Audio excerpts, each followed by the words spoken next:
Hi! Narinig mo na ba ang AFASA Law? Kung ikaw ay mahilig sa digital banks, e-wallets, or online banking, pakinggan mo to. Tapos na ang maliligayang araw ng mga scammers or money mules, and tapos na rin ang sad era kapag ikaw ay nanakawan or na-scam. Ang AFASA or Anti-Financial Account Scamming Act ang bagong batas na poprotekta sa atin. Dati, kapag ikaw ay na-scam, ikaw ang magmamakaawa sa bangko or maghahanap ng ebidensya.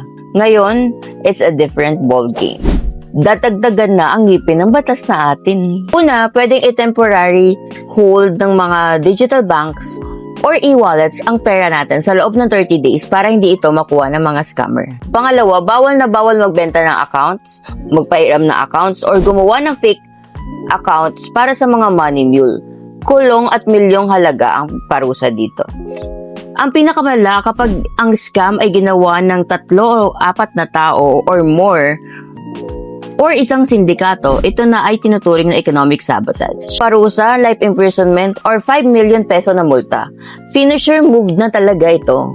Kaya guys, kung ako sa inyo, be smart and be mindful, be aware.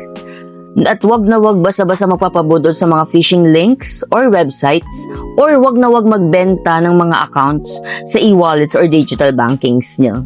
Like and share this video para maging aware din ng iba. Cheers!